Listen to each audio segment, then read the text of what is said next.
Kentucky might just be the most underrated team in the country.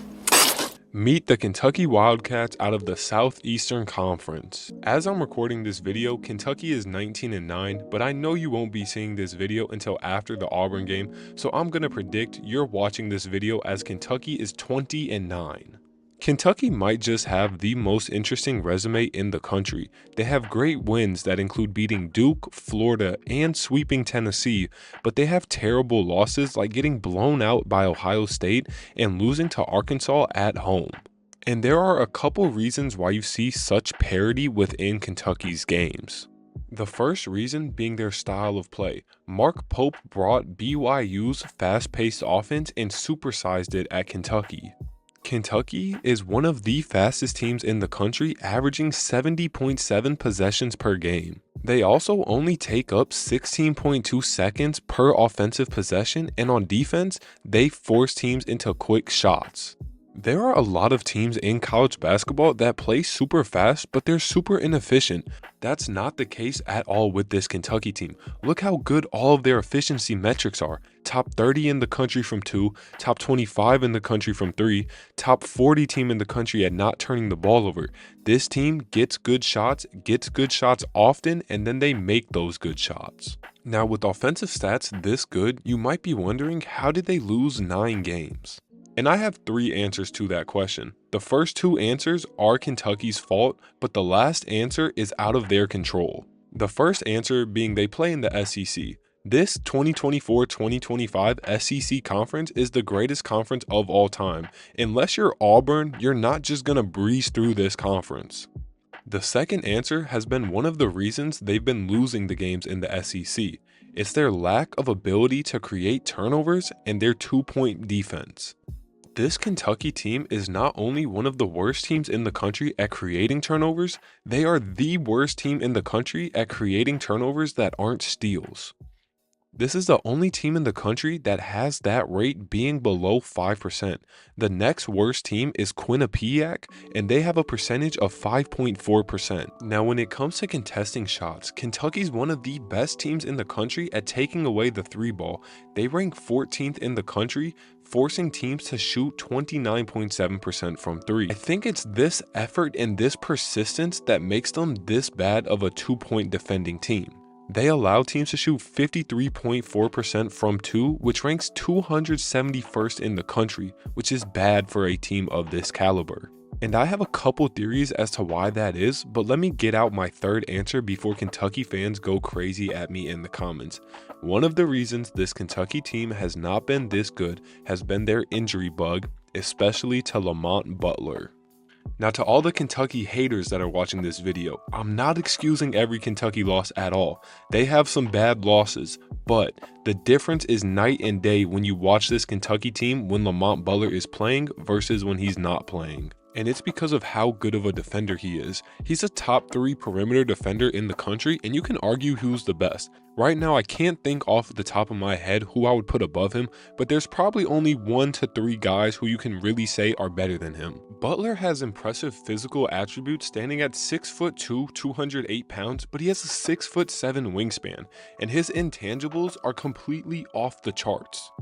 And he's just an absolute disruptor. He does everything on the defensive end at a great level. And he's a key reason why San Diego State went to the national championship game in 2023.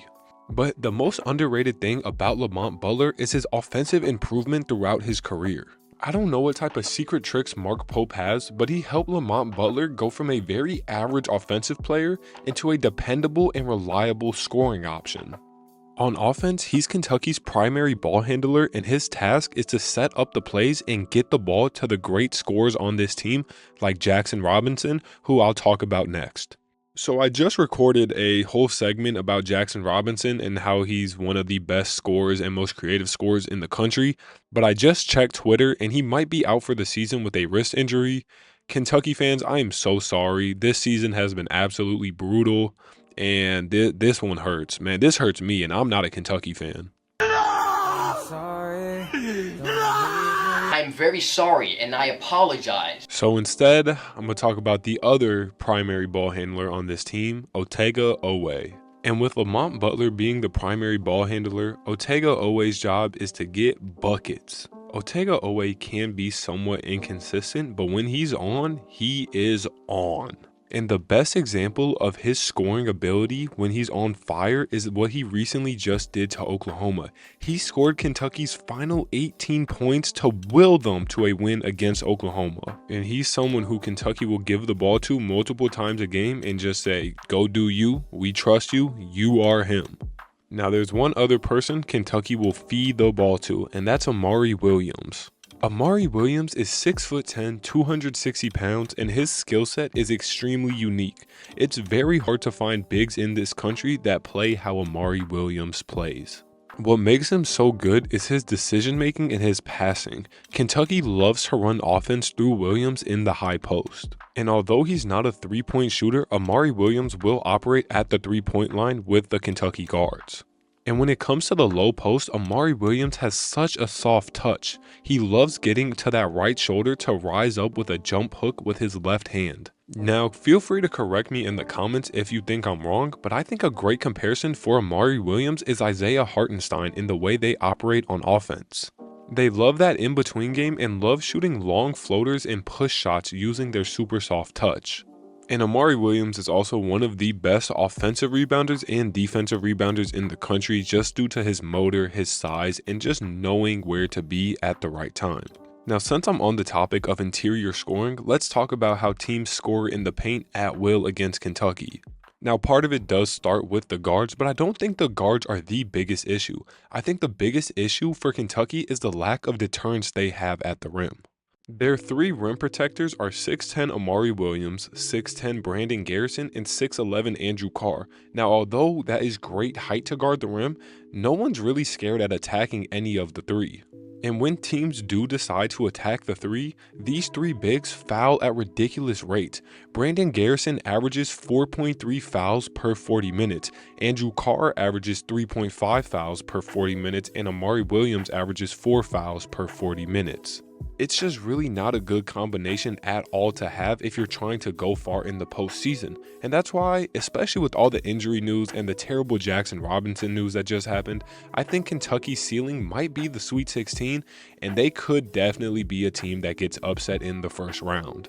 But I'll be honest, I'm not really confident in anything I say predicting the future of Kentucky this year. This team has the ability to shoot 40% from 3 in 3 or 4 games in a row while also limiting the threes that their opponent can take. But then they could also have a game where they shoot 17% from 3 and they just let the team walk to the rim every possession. So the only thing I really know about this Kentucky team is watching them will be a great time because Mark Pope's sets and actions are some of the best in the country. So all we can do is sit back, relax, and watch Kentucky participate in the greatest sporting event in the world.